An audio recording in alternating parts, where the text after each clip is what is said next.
in this video, I'll be sharing with you guys the 5 key entry points when buying a stock. So ito yung mga areas where you can participate in the market para at least mas magkaroon ka ng conviction when entering your trades. Alright? If you have comments or suggestion or topics na gusto nyo masama sa video natin, comment down below. And again, subscribe and click the bell button. Thank you guys!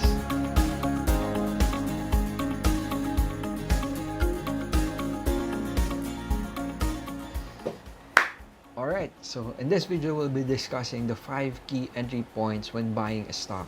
So, nakagawa na ako actually ng post about this topic, pero I wanted to create a video about this para at least meron kayong visual reference on how to use the 5 key entry points. Alright? So, itong entry points na to is again based on this market cycle theory ni Richard Wyckoff, which is yung accumulation, markup, distribution, and markdown niya. Pero magfo-focus tayo dun sa first two phase, yung accumulation and yung markup, and kung paano nyo gamitin yung 5 key entry points na yun. So actually, ito yung 5 key entry points when buying a stock. First is the bounce from support. Second is breakout from resistance. Third is yung the pullback or yung tinatawag nila na retracement. Fourth is the breakout from moving averages. And fifth is the bounce from trend lines and consolidation areas. So, explain natin kung ano yung similarity ng trend lines and consolidation areas later. Alright? So, let's start. First is bounce from support. Now, this is the first area where you can place your first tranche probably and participate in the market. You just have to make sure na yung support area na yun is an established support area. Paano mo naman malalaman kung yung area na yun is an established support area? Yung price is always bouncing on that area. And if the price bounced on that area probably 2 to 3 times already, masasabi mo na yung area na yun is an established support. So, ikaw, as a trader, you can place your bets, at least yung first tranche mo on this area. Pero as you can see here, ang sinabi natin is bounce from support. Hindi ka bibili on the actual support area.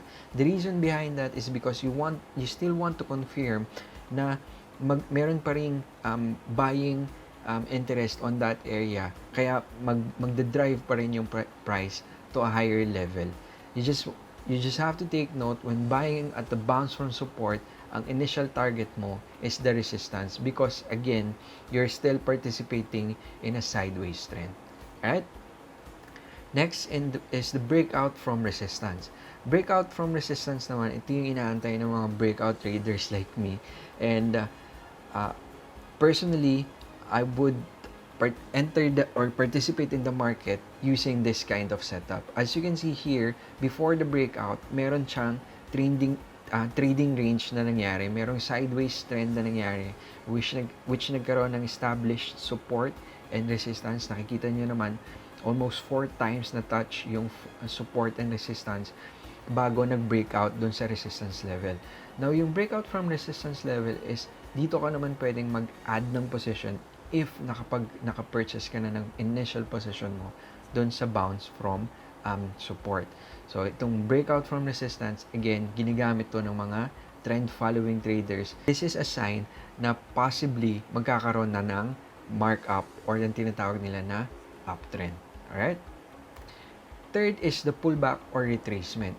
So, nakikita nyo dito, after the breakout, meron tayong tinatawag na pullback or retracement. After the breakout, that resistance level will now serve as your support area.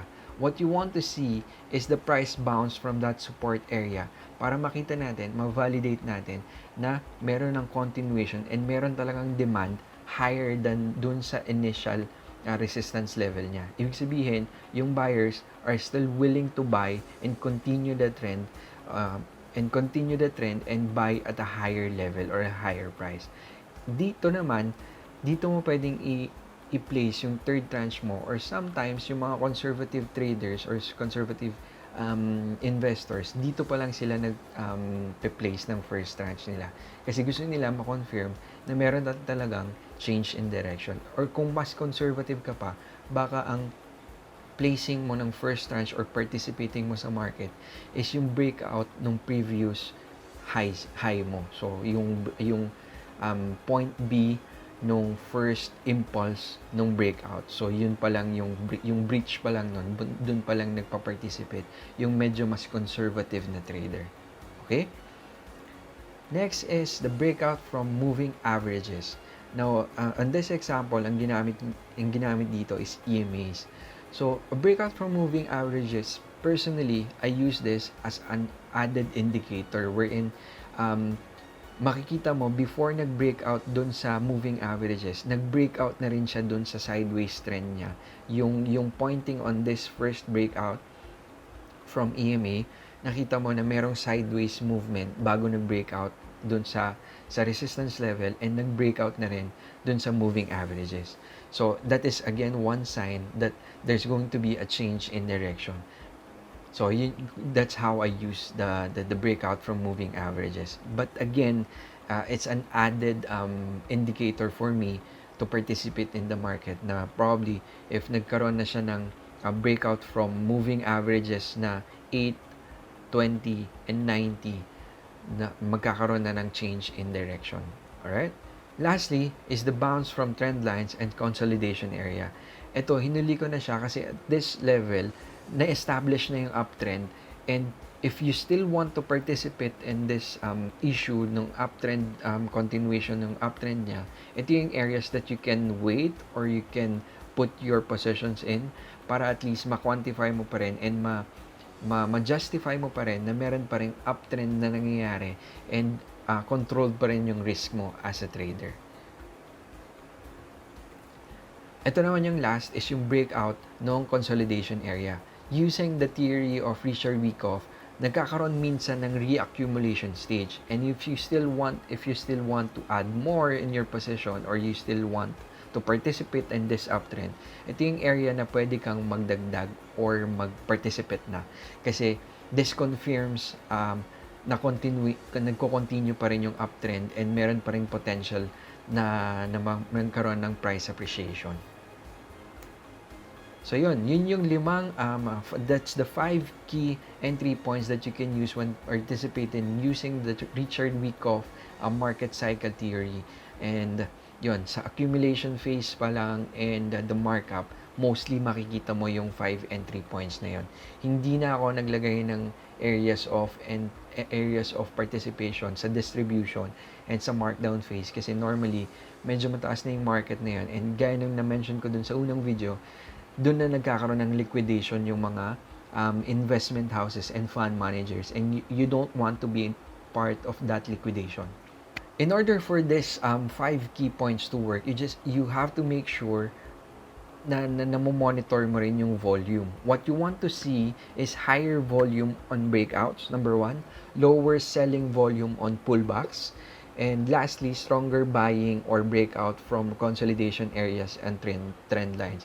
Bakit to importante? Kasi number 1, higher volume on breakouts. What you want to see is kung meron talagang interest and meron talagang buyers that are willing to buy and push the prices higher, because yun yung magvo-validate sa'yo that you are participating in a valid breakout at hindi false breakout.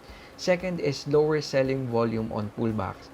The reason kung bakit gusto mo itong makita is because if magkakaroon man ng pullback or retracement, gusto mong makita na yung buyers yung interest ng buyers ay nandun pa rin, and gusto mo yung continuation and yung conviction ng buyers is nandun pa rin para mas ma-drive pa yung prices higher.